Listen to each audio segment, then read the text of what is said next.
Hey everyone, how's it going? Not too long ago, I uploaded a video where I played every single Nacht der Untoten that's been released so far in one video. If you haven't seen that video, there's a link to it in the cards at the top right hand corner of the video, and I'll put one in the description as well. After putting that video together, I decided that it would only make sense to rank all 6 of the Nacht der Untotens in that video from worst to best. There's no criteria for anything on this list, it's all purely based on my own opinion, and I'm also not going to include the Nacht der Untoten that's part of Forsaken, since it's not an area you can stay in forever like the other Nacht der Untotens on this list. Starting out with the worst Nacht der Untoten, we have Transit. The Nacht der Untoten in Transit can only be described as an utter disappointment. For starters, getting to Nacht der Untoten on this map is an odyssey. You spawn at the bus depot and have to ride the bus all the way to the other side of the map. It takes forever, and I hope you remember to bring some weapons and perks with you, because there's literally nothing at Nacht der Untoten that will help you survive. There's no perks, no wall buys, and the only thing of consequence in this entire area is a part for the jet gun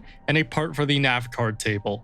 That is it. The spawns are also unbelievably slow even by Nacht der Untoten standards. I didn't make it past round 8 in my game, and the fastest round I had was nearly 3 minutes long. If that was as bad as this Nacht der Untoten got, then it wouldn't have been all that bad. Sure, the spawns are slow, but that can be fixed pretty easily, and they'll speed up if you get to a higher round than I did. And sure, there isn't a lot in this Nacht der Untoten itself, but that could have been framed as a good thing. It makes it the most challenging Nacht der Untoten we've ever experienced. But what makes this Nacht der Untoten the hands down worst one in the history of Nacht der Untotens is that you don't even get the full map. The help room and the entire second floor are missing. You can only access this new outside lawn area and the spawn room. Triple F tier, 0 out of 10 Nacht der Untotens for the Transit Nacht der Untoten. Moving into the top 5 spot, this is the Revelations Nacht der Untoten. The Revelations Nacht der Untoten is very interesting. It's a central hub for the Revelations map, which makes it unique among Nacht der Untotens. There's some pretty cool modifications to this map, most notably the ramp near where Mulekick is in the Black Ops version that leads to the second floor. Unlike Transit's Nacht der Untoten, this map has a number of features that will help you survive. There's a Vesper on the wall near that ramp I talked about earlier. Jug is available to buy in Nacht der Untoten itself, and there are challenge trials within Nacht der Untoten itself. If you get a lucky trial, you may actually be able to unlock one. The only real negatives I have towards this Nacht der Untoten are the Margwas and Panzers. They make this Nacht der Untoten way harder than it already is, and there's no real counter for them. But aside from that, it's a pretty decent Nacht der Untoten. I'm giving it 7 out of 10 Nacht der Untotens. At the number 4 spot, we have Black Ops 1's Nacht der Untoten. It's the first pure Nacht der Untoten experience we have on this list, which definitely earns it some extra points. Another plus side to this Nacht der Untoten is that the engine and overall feel of this map is much better than the original. The original Nacht der Untoten has aged extremely poorly, while this one has aged much better over the past decade. However, that extra layer of polish actually makes this map harder since you can't take advantage of World at War's terrible AI. Also, in my experience, this Nacht der Untoten is largely forgettable. Really, of all the maps on this list, I'm pretty confident saying this one is the least played. The weapon sandbox is also a contentious point. Sometimes I like having the different weapon sandbox from the original Nacht der Untoten, but on the other hand, I miss the charm of those old World War II weapons. I go back and forth with this aspect. I'm giving it 7 out of 10 Nacht der Untotens. Moving into our number 3 Nacht der Untoten is the D Machine Nacht der Untoten. It's the most recent full-scale Nacht der Untoten we've had, and it's the best Nacht der Untoten that's part of another map. D Machine, as it's now known, gives us an expanded Nacht der Untoten, and the expanded roof area of the map is likely where you're going to be spending most of your time. And on that roof area, you have access to the Wonder Fizz machine, where you can either buy every perk available on the map or completely ignore it and go for that pure Nacht der Untoten experience. And if you want to utilize everything available to you in this Nacht der Untoten, you can even get the Die Shockwave as well as unlimited ammo, providing you can afford to keep buying it. But what I'm most interested in with this Nacht der Untoten are the spawns. D Machine has the fastest spawns of any Nacht der Untoten, and it's not even close. In fact, they're so fast, people often hang out on the roof area of Nacht der Untoten to get through those early rounds quickly in regular gameplay, and then hang out there again to get through the high rounds efficiently. But even if you're inside the Nacht der Untoten, you won't be waiting minutes on end for zombies to reach the windows. D Machine does just about everything right. The only complaint I have about this version is when the power is turned off, the inside is not only pitch black, but there's also 2 locked doors that require power to be opened. If you don't turn the power on, you're not only going to be missing half of the map, but you're also going to be walking around in the dark. Dork, which itself could be cool survival horror-like experience, but all you have to do is turn on the power and this problem is entirely fixed. So I'm giving D Noct Sheen a 9 out of 10 Nacht der Untotens. At the Noctmer 2 spot, we have the original World at War Nacht der Untoten. You gotta give extra points to the original World at War Nacht der Untoten for being the original. Without this map, we wouldn't have zombies today. One of the things I like most about the original Nacht der Untoten is the difficulty. There aren't any perks, pack-a-punch, or any kind of upgrade system, so it can be brutally difficult at times, especially if you're a new player. At the same time, if you know what you're doing, you can get to insanely high rounds with ease. The skill ceiling is extremely unique, which is largely due to how glitchy the entire game is. World at War is extremely buggy. The game has not aged well since it was released 12 years ago, and that has a huge influence over the game. While on the one hand, it adds a lot of charm to the game, it can also go against you and completely screw you over. Whether you like that is going to be personal preference, but personally, I love it. 9 out of 10 Nacht der Untotens. There's only one Nacht der Untoten left, and I think you all know what it is. Coming in at our number 1 spot is the Zombie Chronicles Nacht der Untoten. The reason I like this Nacht der Untoten the best is the variety of ways you can play the map. You can take advantage of some new features Black Ops 3 added, such as the Wonder Fizz and Gobblegums, or you can completely ignore them and go for the classic Nacht der Untoten experience. This version also plays far better than the original Nacht der Untoten on a technical level, which not only makes the game feel better, but also makes the map far more consistent from game to game. And while having the original World at War weapons would have been nice, the Black Ops 3 sandbox is far more balanced overall, which is a good thing. And if you want a taste of the World at War sandbox, there's a couple modern takes on some of those old weapons, including the STG, MP40, and the Bootlegger, which is essentially a Type 100. The only negatives I have towards this version are things I expect when playing the World at War version. Sometimes I want the glitchy mess that is the World at War version, and no other version of Nacht der Untoten can give me that. It really goes to show that each Nacht der Untoten is special in its own way, which is why I want it to return for every single future map in Zombies from here on out. But in the meantime, this Nacht der Untoten is getting 10 Nacht der Untotens out of 10. And that's my list ranking every Nacht der Untoten. Let me know what you think in the comments below, and leave your own ranking down there as well. Thanks again for watching, like and subscribe, and I'll see you in the next video.